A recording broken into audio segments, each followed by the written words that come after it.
And you know, by practice 6 now you start understanding a little bit what you're trying to get accomplished in practice. You work together as a staff with the players, using the field certain ways, drill work, unit work, 1-on-1, 5-on-4, 7-on-7 work, and then offense versus defense as well as special teams. So there's improvement. We still have long ways to go. We're trying to close that gap every single day. But the consistency is the most important part. Consistency in physicality, consistency in execution, consistency in toughness, all things that go with being a good football team. Questions, please. Coaches Clinic, the first one you've had here. I know getting a bond with high school coaches is super important, and also giving back to the community. So talk about both those, how they go hand in hand, and how important it is to have these high school coaches on board with the Miami program. Oh, without a doubt. I mean, first and foremost, you want to be able to build trust with people and confidence. And the only way someone can trust you is if they know you. Only way they can know you if you spend time with them, if you invest time in them. So for us, we want to make sure that we invest in them and their programs, help their programs get better. If we can provide a drill, if we could provide a format, if we could provide a regimen, whether it be strength and conditioning, a couple of wise words from a Sean McVay or a Jimmy Johnson, all this stuff is really important. I love going to clinics. I go to clinics all over the place all the time, and I love it, and it was very interactive. We had Darren Rizzi out here demonstrating special teams drills, how to tackle, how to set up blocks, angles, leverage, half position. So those things go a long way, and then we get to spend time with them because I think when we had our junior day, we only had maybe a couple staff members hired. Now we have a full staff, so people are starting to get to know the Miami Hurricanes. And I remember playing here, one of the best parts was practicing on Saturday. There used to be a boatload of people here on the sideline. Usually you find yourself a Boom Boom Mancini or a marvelous Marvin Hagler out here too, right? You always used to find some really just awesome people and a lot of energy, and it felt like that today. And our players got some wise words at the end of practice from Sean McVay that really hit home. So productive day, long ways to go, a lot of work to do, but improvement. Just with Sean, your connection with him and to get him here for this, and can you relay maybe some of the message that he gave today? Well, those are kind of private messages, you know what I mean? But he's just, man, what an impressive guy. I mean, I don't think people realize when he got to the Rams, they had the lowest rated offense in the NFL. 1 year later, they were the best. Youngest guy to be a coach and the NFL head coach, and the youngest guy to win a Super Bowl. But it's not that. I mean, his impact on people, the way and his presence, right? His messaging. I mean, he felt there was some real special stuff going out there, and had a chance to speak after, and look forward to getting together with a guy like that again. When you, excuse me, when you form a relationship with guys like that, especially there in the NFL, we're in college. There's no crossover, right?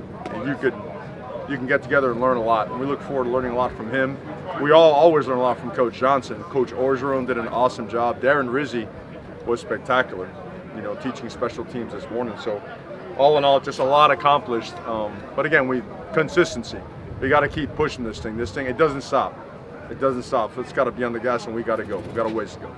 And Will Mallory got hurt a few days ago. What are the details on that injury? What's kind of the outlook for that?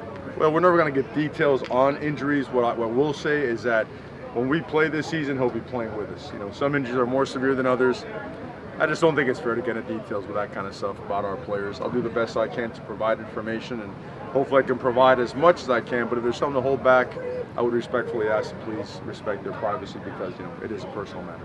Let's do a few more for Coach. Coach, how much have you tried to integrate the running game this spring so far in the practices? I know your teams have ran the ball a little bit more in the past than last year's team did in the passing. One more time? So how do you explain, or how are you trying to integrate the running game so far as far as what you've seen individually? Going into this season, I know the team last year seemed to throw the ball a little bit more. Last year's team definitely threw the ball more than they ran the ball.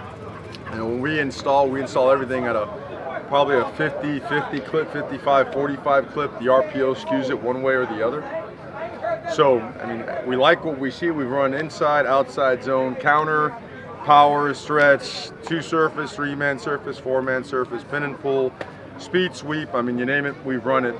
Quarterback runs as well. And we've also, we stretched the field. We've gone empty. We've gone loaded sets, snug sets. I mean, we've installed a lot in 6 practices, and we're going to keep throwing more at them. We want to get a good feel for what we're good at. We want to affect the edges. There's a lot of good edge players in our conference.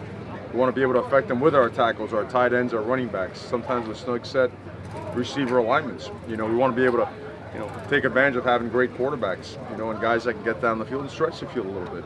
That tight end core has had a spectacular spring, all of them. So a lot to do, and that's why these practices go as long as they possibly can, because we have a lot to see. Did you get very much, Coach. Yeah, I'm fine. Did you get a chance to watch the basketball game last night? And, you know, what do you think about their run so far? Man, it's incredible. You know, the whole world's better when Miami's kicking ass. You know, let's call it what it is. You know, and Coach L, man, what can you say about him and all those players?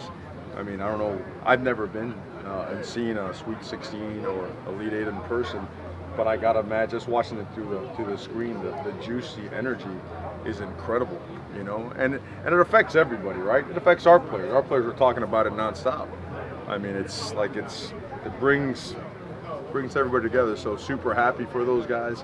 Proud to be a member of this university. Always proud to be a Cane, and looking forward to them maintaining and keeping that streak going. Is he a coach you try to learn from too, Coach L? I learn from everybody, man. His experience, his success, without a doubt. You know, there's no time to watch them practice.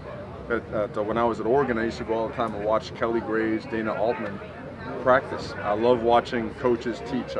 You always pick up something. I love watching these guys clinic. Even our own coaches, you know, we have our own self-clinics all the time, and you always pick up something that can help you get a little bit better, so it's good stuff. Coach, where do you think you've made the biggest strides from practice 1 to 6? What areas do you feel that you made the biggest strides in practices? I think we improved some in physicality, but we got to be a much more physical football team. You know, playing with our pads down, our feet in the ground, and bending at our knees, coming out of our hips. You're going to hear me say that every day till I'm blue in the face, because it's critical. But understanding leverage, right? Where's your help on defense, right? To be able to leverage the ball. On offense, what's the intent of the play so you can create leverage? Those things, you know, playing football, understanding situational football are two things that really stick out. And then just consistency and intensity. There's no scaling back, man. It just doesn't happen. There's no scaling back for study hall. There's no scaling back for class attendance for being early on everything. There's no scaling back for the strength and conditioning workouts. Miami's good, so Miami works their butts off. And we got to work. That's the bottom line. Thank you, Coach. Okay, guys. Thank you very much. Have a good day. You too.